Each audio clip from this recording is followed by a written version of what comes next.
Pour les mêmes raisons que tout le monde. Si on n'y est pas, je ne sais pas quand est-ce qu'on va y être. Donc nous on a mené un commun de 1336 jours. Si on l'a gagné, c'est parce qu'on n'a pas été tout seul. Il y en a beaucoup qui nous ont soutenus. Donc on se doit d'y être déjà en soutien avec toutes les entreprises qui sont en lutte. Et aussi pour la défense de nos services publics, parce que c'est important de continuer à avoir des services publics de qualité, que ce soit dans le domaine du transport, dans le domaine des écoles, dans le domaine des hôpitaux. Et on le voit bien, moi aujourd'hui j'ai quelques proches qui ont des soucis de santé. Il y a besoin de renforcer notre service public au niveau des hôpitaux pour qu'il soit de qualité et que ça puisse répondre aux besoins de la société. Vous êtes une nouvelle entreprise en fait, qui arrive dans le monde de Macron. Quel regard vous portez là-dessus ? C'est compliqué.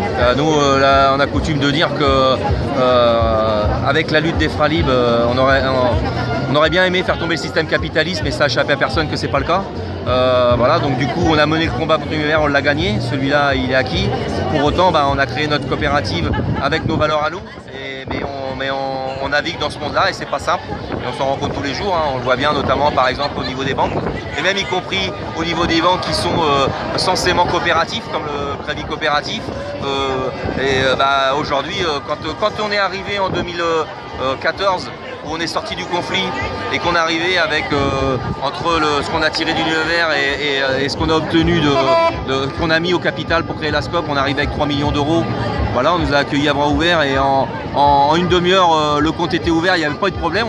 J'ai pas de souvenir qu'on nous ait expliqué qu'il y avait un problème, comment on allait faire pour mettre tout cet argent-là dans les comptes du crédit coopératif. Puis dès l'instant qu'il a fallu commencer à leur demander un petit peu de nous aider pour travailler sur du développement, parce que entre 2015 et 2016, on a multiplié par 4 notre chiffre d'affaires. En 2017, on l'a encore augmenté 65%, 63%. Donc on est sur une évolution positive de notre activité.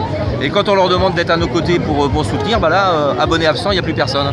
Donc voilà, l'adage qui dit on prête qu'aux riches, on le voit bien. Donc nous, être aux côtés des pauvres, ça nous va bien.